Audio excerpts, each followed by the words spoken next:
find myself this morning in Chester, Virginia. We're about to go do a mini workshop for a school program that is just beginning. So we're going to try to help them get off the ground, work with them. I'm kind of excited because they're all, from what I hear, they're orchestra players that are trying to start a mariachi, so that tells me that they already read music. I think the students in the mariachi conferences, they grow up with it. They're exposed to it at a much earlier age. Band students, orchestra students, it's more textbook. They learn to read music, they learn the fundamentals of reading music, they learn the fundamentals of their instrument. Well, they're able to play orchestra, band, mariachi. Whereas a lot of the mariachi players that I see in conferences, that's what they start with, and they start more by ear, listening or watching. Guitar players, violin players, they learn more by ear. They may know, since they're orchestra players, they may know their violin really well. They'll know how to read, but they won't know the style of the music. And that's okay. That if they have their basic foundations of technique, violin technique, whatever instrument it may be, they can apply style. But they have to. I think the only way to apply style is by listening. I think in a mariachi, and I'll use my mariachi for example, Cobre, we have focal points. The leader of the violin section, the leader of the rhythm section, the leader of the trumpet section.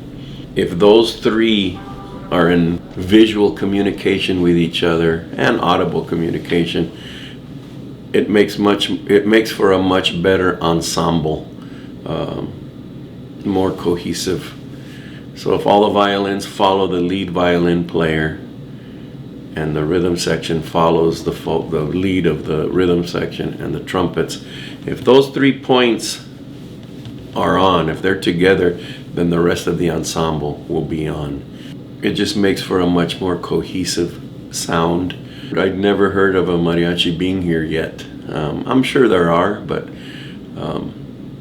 it's neat that this school is starting. The interest is really growing. I've had the opportunity to adjudicate and be a clinician in Texas and New Mexico, California, Arizona, throughout the Midwest, but not up here in the Virginia area.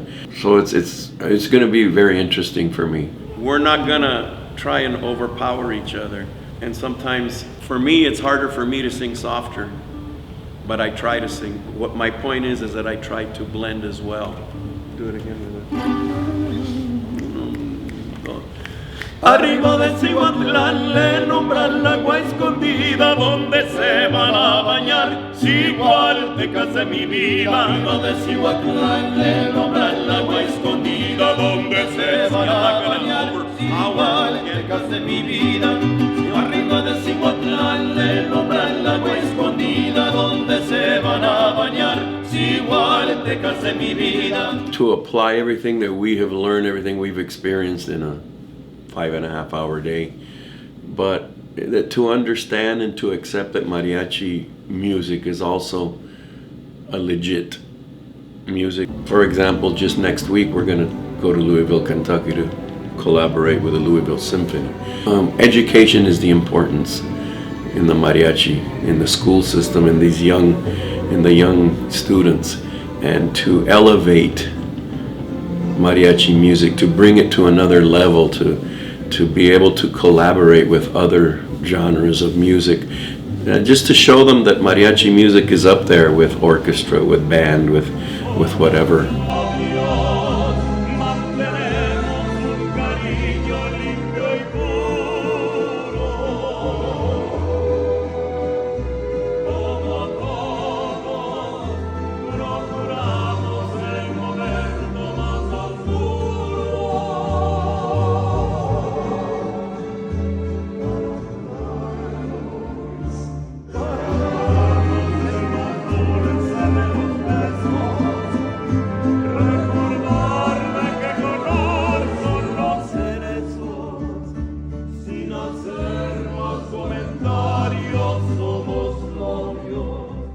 longevity of Cobre, I'm proud of, because I feel that we were a big impact on a lot of the groups that are now professional groups. When they were first starting, and I was getting back to Leyendas, I didn't realize the impact we had until I traveled through Mexico with the Leyenda Mariachi, and so many different charros, so many different mariachis that would come up to me just to meet me and say thank you, that I personally or the group Mariachi Cobre were an inspiration to them starting out in their mariachi career. And for me, that was it really blew me away. I didn't realize the impact we had. So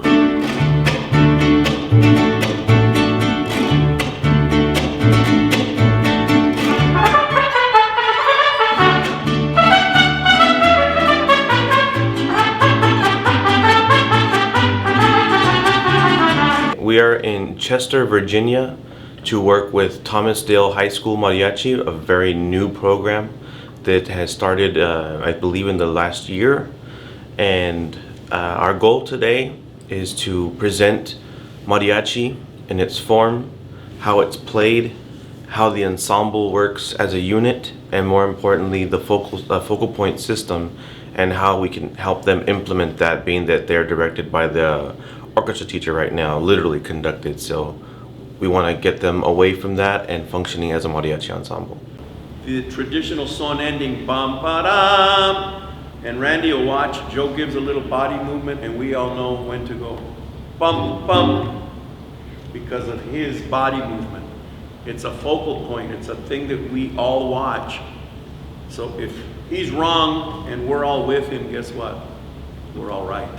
Right? So the point is that we're all together. I became acquainted with Christina through Facebook. There's a page called Mariachi Directors, which is very informative. There's lots of good content, and I noticed she had a question on how to phrase certain mariachi songs, and I reached out to help, and that kind of grew into a conversation about her program, questions that she has, things that she's looking for as far as accessories, sheet music, direction, helping with her students as far as what is mariachi. And so that kind of grew, and then to the point where I told her I think we need to have a workshop because that would kind of nail down all those details in one shot, even though trying to teach all those things in one day, it is possible, but it's going to be a crash course. We're going to start off just with a general introduction so the kids can get to know who Randy and Steve Carrillo are, what they have meant to the mariachi movement as far as its upbringing, if you will, and Joe Baca, who's going to be helping us with the violins, how to lead a section, how to work with the ensemble with the trumpets, when to do certain things, when not to do certain things, playing the vihuela. I'm going to be helping alongside with Randy with the guitarrones, with the armonía section, what our role is in reference to the focal point of the group, and what our responsibility is in terms of working with the group, not against it, and how to really lend ourselves and be together as a section, not just play for ourselves, but be aware of our surroundings and how we can complement each other. Without this instrument and the guitarrón, it would not be a mariachi, okay? These two instruments, when working together, are what are I guess consider it the drum kit of a mariachi. It's our job to keep a flow, to try and bring the cohesiveness of the group together. And even if that's off, for example, Joe gives a downbeat, Randy's not exactly with him, but I come in with Randy. What may be wrong on paper is now right sonically, because you would never know. As long as your section is together, no one is ever gonna know that it wasn't supposed to be that way, because it was together, it was solid, it was confident. So, and we have to have the humility as an armonía to put aside our personal preference. That's probably the hardest part to get across to other musicos that are very talented and have a very valid opinion in their section, is to get them to, harness that opinion and lend it to the greater good. Instead of thinking, well, I may not agree with where that comes in, that doesn't matter. What matters is that we need to come in together. That's the bigger picture than just what I think. Because if you think of any ensemble, there's always a leader that people follow. Whether it's someone just counting them in, a rock band, 1, 2, 3, 4, or an orchestra with a conductor. Everyone's watching the conductor, but with a conductor, it's clear as day what's going on, but that's why you also have a stand partner in orchestra. Sometimes the benefit of flipping a page and making sure the person next to you is watching the conductor, that's why you have a page turner, so the person next to you does not have to worry about that. She is the director of the group, and I believe right now it is a club more than a class, but she's hoping to grow that into an actual class at the school. But she's actually has had interest from around the surrounding area of other teachers that wanted to attend. They feel it would be okay if other students that are in other musical classes would be able to attend, maybe not to participate, but at least to observe and see what it is that we're doing, what it's all about, and see if it's something that may interest them to maybe join later on or to grow the program. I asked them, when you think of mariachi, what is the first thing that comes into your mind? And right away they said a birthday party or a restaurant, and you can ask for a song and they'll play it. And like I said, all that is, I've done that myself. I did that for a very long time. And now I find myself in an environment that the music, I think, is so appreciated and just kept at a level that to bring that every day with the pride of where you come from, what you do, what it means. Especially at Disney, we really pride ourselves on playing traditional mariachi music.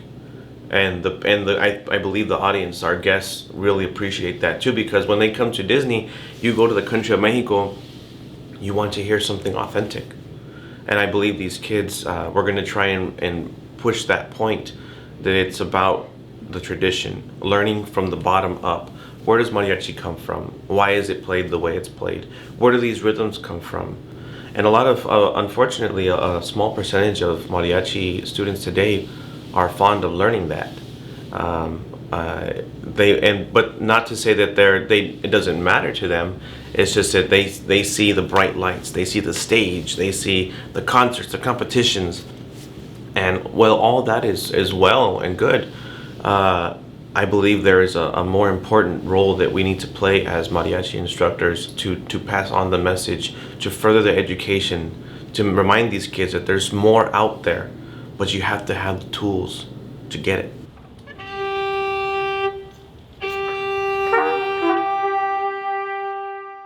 Has pulled, and so mariachi music now plays music from the different regions in Mexico. So we play music from Veracruz, we play music from Sinaloa, we play music from Chihuahua, we play music in all of these different regions. And you can very easily see this when you see the dance component that goes along with this. That makes it a little bit more obvious.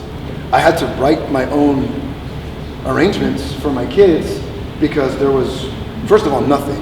Second of all, depending on the level of ensemble I had that year, the instrumental makeup I had that year there was a company, we gave it our best shot, and we got like a good, I want to say maybe 2.5, 3 years out of it. Really good publications came out of that. Like I said, I have some for you. Professional development I have gone to about the bow, specifically with mariachi. And I said, you're not doing what I thought I was supposed to do. And he really dove into it with me. And he showed me his etude books, which are fabulous and a wonderful resource to be able to especially explain how the bow interacts. He really encouraged my students to make mistakes yesterday. He made it fun, he made it funny, and he just reminded them over and over again that failure is just gonna be something that happens in life and you have to embrace it and it's what, you know, drives the grit and what drives you to become better, and it's okay. And I really appreciated the way his words were way more eloquent, and I think the students just really heard that message yesterday. To see some of the Hispanic student population here, all the way over here, to being able to connect to something that they know very well. They just happen to be growing up very far away from it. To teach things that they can use in their whatever degree they decide to go into, or even if it's not a degree, whether it's a technical school or they have their plans, you know, for whatever they're doing after high school, they can still take all of those skills that they learn with music. When you have a song based on riff, the whole melody is over that riff. When you get to stuff like rancheras, a little bit more traditional, okay, that slows down a lot.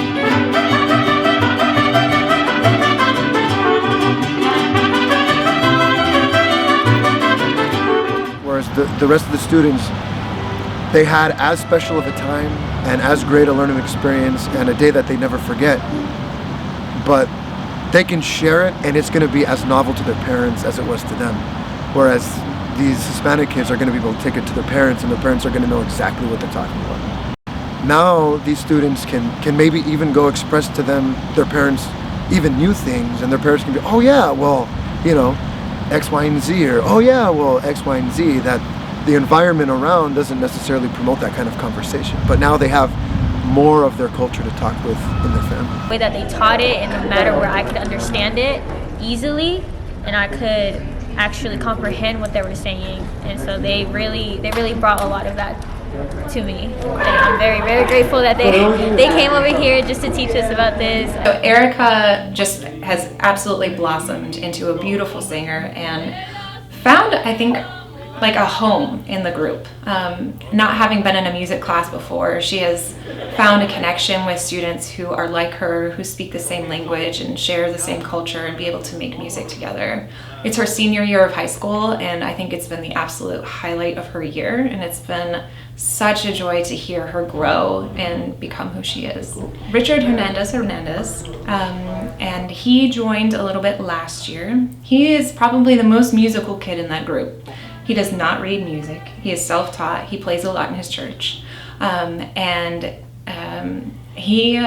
He's just there to play, to make music and be with his friends. And him and Erica didn't know each other really before this year, but they have grown and started playing music together, and actually gotten them a couple gigs. So I am really excited to see where they go together.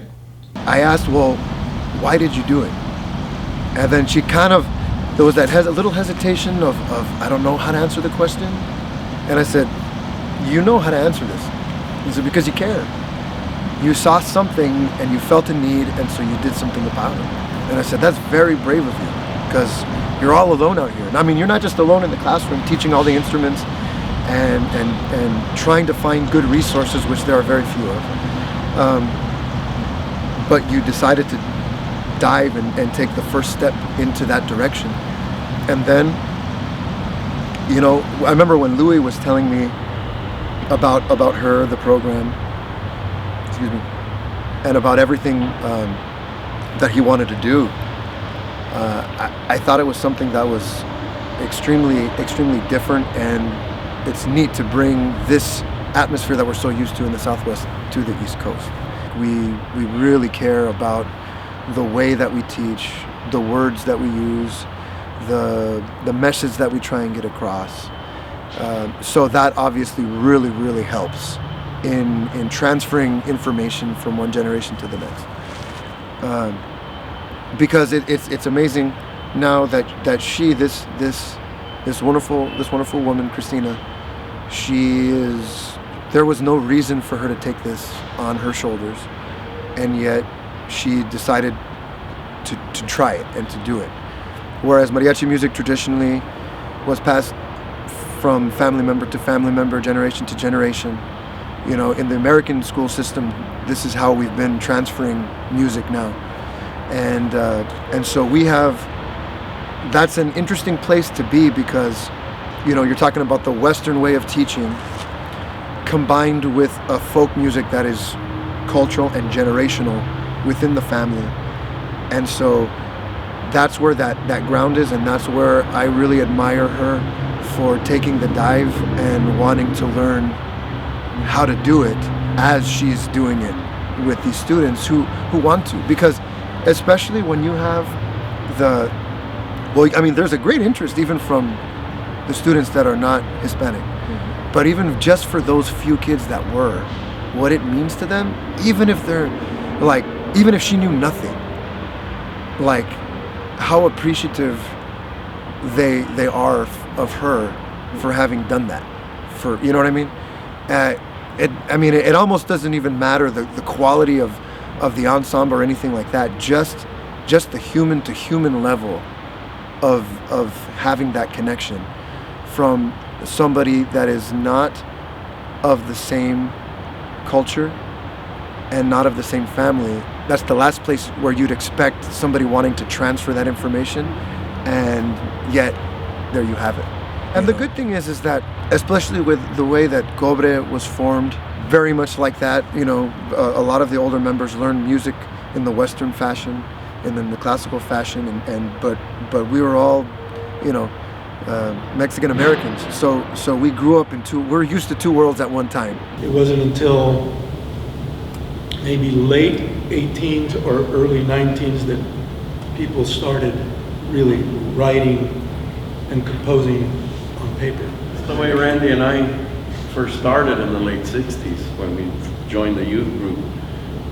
I remember, he and I would sit and listen to records, vinyls, and that's how we learned. Now we have instructors, you have sheet music. I still believe one of the best teachers is just listening and grabbing a style. When I listen to singers, I had my favorite singers and I like that, and at first I mimicked them. I would copy them, and once I had that confidence, then I developed my own, and I just kept doing it. Same with the trumpet. There's so many trumpet players I admired. To this day, I still wish I could play like them, but it's listening and watching is a really good way of learning. Of course, not to mention, now we have the access, like Luis says, of sheet music and instructors. So one of my passions as a teacher is making sure that my classroom is reflective of the school population. And when I was first starting at this school, I noticed there was a large percentage of students who spoke Spanish. And so I went to an American String Teachers Association conference and attended as many sessions I could on mariachi. And there was this one guy, and I regret that I don't know his name, but he was this skinny white dude who was like, if I can do it, you can do it. And that was like the confidence I needed, because I don't speak Spanish. My family is Eastern European. And I just had never taught a folk style of music before. But I wanted to engage with that population in our school. By putting folk music into our classrooms is probably the most important thing that we are going to need to be doing as teachers. My students are not going to be leaving my classroom playing in a symphony. Most music is created in the community. And so by building this small group, I've built a community within the school, and the students can form their own ensembles with it. Richard and Erica have their own duo that have been going out and playing music together through this. And other groups would like to form as well. And it gives them that lifelong accessibility to making music within the community, for the community, and for themselves. Thank you to Mariachi Cobre, and just thank you for teaching me all of this stuff. They're magicians. I've never memorized music so fast. They're incredible. Yeah.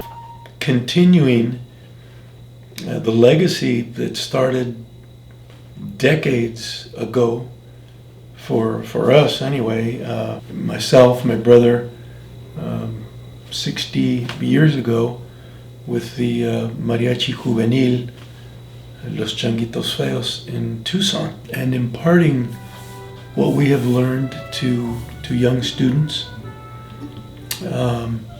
Traditional instrumentation, and Por un Amor as one of the pieces of music, and did a lot of discussion and training covering technique. So I really appreciated Louis Rangel inviting me to participate in a brief one-day work session with all these young people and their teacher, Christina, who was very enthusiastic to have assistance from outside. So it was, to me, it was a very rewarding and fun experience to be back with Steve, Joe, and Louie for a little while, and in part could help the young people with regarding the guitarrón, performance, musical concepts, which we emphasized today in terms of playing in an ensemble and playing with ensemble amongst all the musicians being together, and the importance of playing together. Yeah, that was good. I think those were good observations. Dijiste fiesta, no? So fiesta is party, passion, fun. That's one aspect of mariachi music. The song we might look at today, that's all about love, and love that kind of didn't work out. So it covers all spectrums as any type of music does. So this is a specific cultural type, like Louis says. Okay, see? So the E, this is E, and with your index. And this is good, and then thumb. He has actually played cello for 6 years, and actually played for a short time in a youth orchestra. So his technical musical skills, he reads very well. It's a question then of taking those skills and applying them to a folk instrument like the guitarrón. And it's not the easiest instrument. It's not very forgiving. A lot to consider when you're playing guitarrón. He was very happy. He was playing an upright bass, so we traded. I gave him my guitarrón, and they didn't have another. They had two guitarrones, and he was playing upright bass, so we traded. So he was using mine, and he caught on very fast. You could tell he had musical experience because of the adjustments he was making on his own in terms of intonation, tuning the octaves of the guitarrón. And Richard was very, very musical. And I think they appreciated. I think they were excited to be part of forming a mariachi ensemble in their school, and I think very grateful to their teacher because Miss Christine, she's in 110%. She's really done a lot. And then the participation of Southwest Strings to actually put together the 4 instructors that came to Chester, Virginia. That's an incredible, and thanks to Louis used to work there, and he brought that together to cover some, significant costs. We are a privately owned longtime employee-run establishment. We've been in business for nearly 40 years, and we have an amazing 35,000 square foot warehouse that is chock full of instruments and accessories and everything you could possibly need for orchestral stringed and mariachi. Our mission is to bring as many people into the musical arts as possible, starting from student level to all the way to professional. We want to supply essentially everything you need to be a musician. We have violin, viola, cello, bass, guitarrones, vihuelas, requintos. We have every line other than the brass. We don't have trumpets, but we can get you one. We sell everything that you would need in an orchestral stringed situation, or in a mariachi group or solo, or anything that's associated with those. We rent them nationally, we rent them locally, and it's reasonably priced. We have them all year round, and occasionally we have an influx of them where we'll sell rental instruments so that you can buy more expensive instruments at a better value because they've been rented, so we can't sell them as new.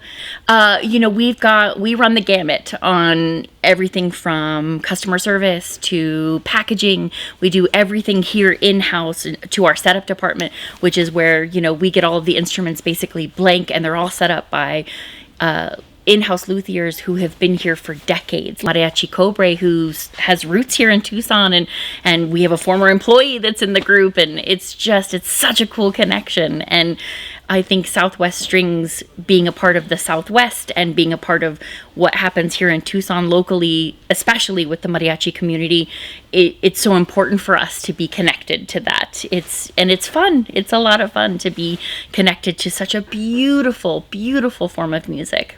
Getting instruments to a group in, Chester, Virginia, all the way on the other side of the country, to have that connection here in Tucson is just super cool. Like, just to make sure that, there's that connection between us and Cobre and, this group that's beginning.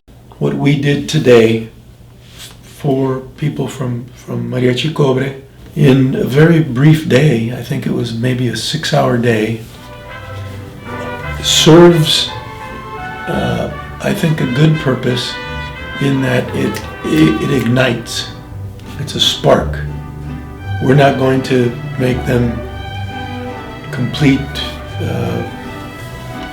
mariachi musicians in a 6-hour day, but what we did was light a fire. And the kids realized that at the end of the day they pulled off 2 songs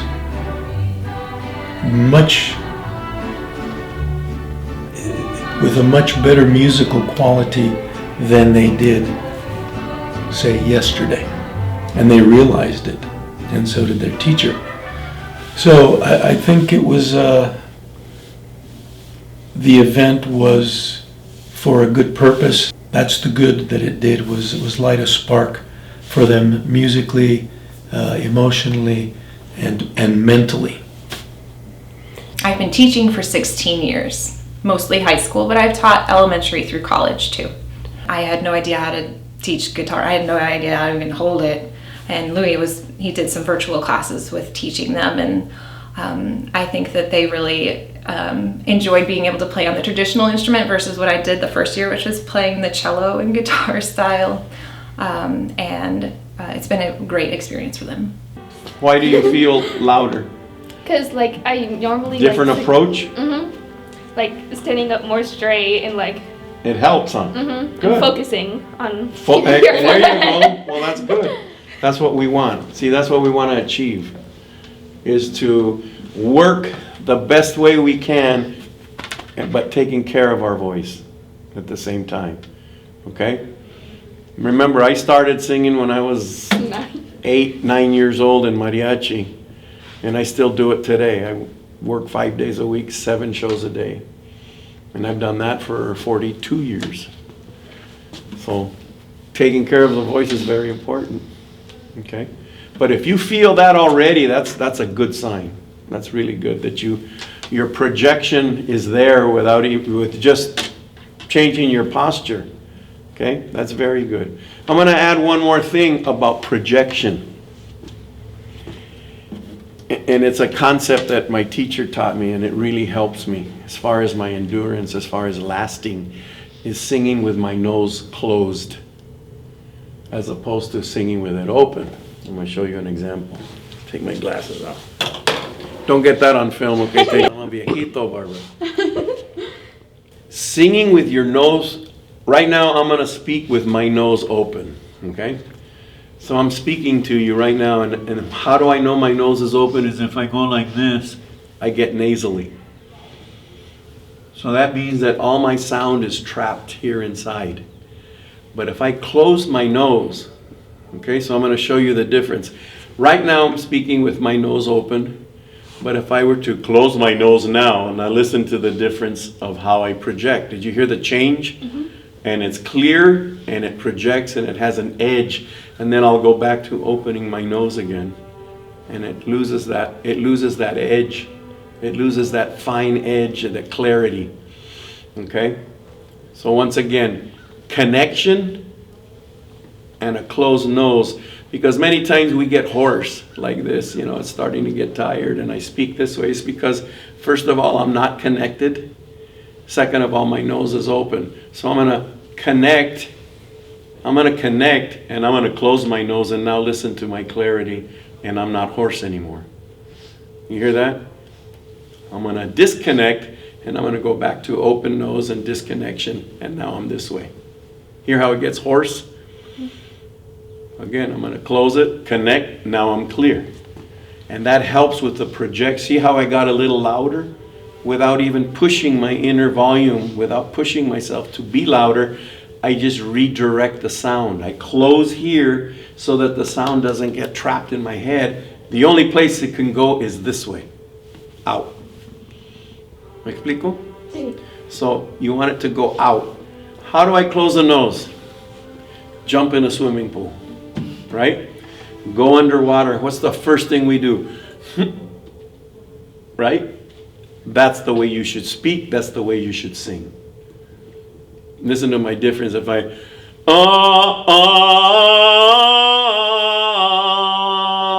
you hear that? It's open. Now I'm going to close it.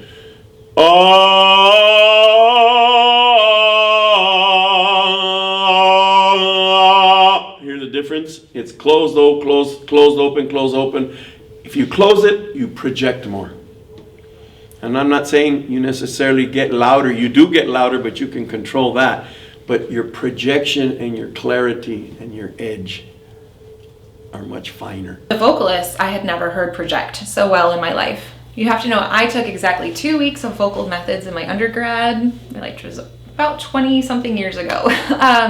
So I have not known how to teach voice, especially mariachi style. And I just learned so much about how the jaw needs to interact in the vowels. And the 3 students that we have as vocalists, I went over there after I heard some beautiful things happening, and they had the biggest smiles on their face. And I said, well, how are you feeling right now? And Lena was like, I finally heard myself. And I'd never heard myself before. And he really workshopped, how to use your body. And one of the beautiful things with Erica too is just trying to understand how mariachi often tells stories, and how she, as the vocalist, in sharing that story, needs to use her body to share that story as well. And the confidence that I saw her with her from the morning to the afternoon was just astounding. Louis would often interject to make sure that the students understood the why. So we're doing this because of this, and we need to make sure we're doing this rhythm to demonstrate this kind of style. I think that for at least my students who like to ask a lot of questions, that really helped them understand the music better. And he had a very gentle approach with them that was just like, this is how we do it. And the students just were very receptive. Well, our school is very diverse. It is one of probably the most diverse school in our district, which is a really pleasure, it's a real pleasure to teach in that kind of environment. Shayna's also been there since the beginning. She is a student that wants to play violin all the time and in different skills, but I think she also just found a connection with the folk style. I think that that's something that in our orchestra classroom we're pretty rigid, and we have very specific goals. And by playing in a different style of music, folk music, it kind of opens up your musicianship in a different way. My performing arts director, Robin Yo, was there yesterday, and she was observing, and she recognizes that in our Spanish-speaking populations in our schools that the students aren't participating as much as the other populations. And she truly believes that this program that I have started could be replicated in other schools. So it's my hope that I could lead some professional development in the area that explains to teachers that yes, you can do this, just like that teacher in Colorado said, I am a white male, and I went for it, and that was the encouragement that I needed. And just watching my grandfather play, because it brought him joy. Remember to keep joy forefront, and you're going to do amazing things. Went to a couple of conferences outside of Tucson, and it was just amazing to see this variety and these little different, you know, bits of flavor added to the same soup sort of thing. These generation after generation of kids coming up here and other parts of the country and everything is just this yearning for being better musicians. So many kids approach their parents about, I don't want to just be a competent musician in my genre. I want to be a competent musician on my instrument, you know. So they're going in for private lessons, whatever that instrument might be. Just be as good as they can get. And the thing about it isn't, it doesn't just apply to their music. You see them excelling in school. It's this drive, wanting to be masters of whatever they're doing, whatever their interest is. Amores más bonitos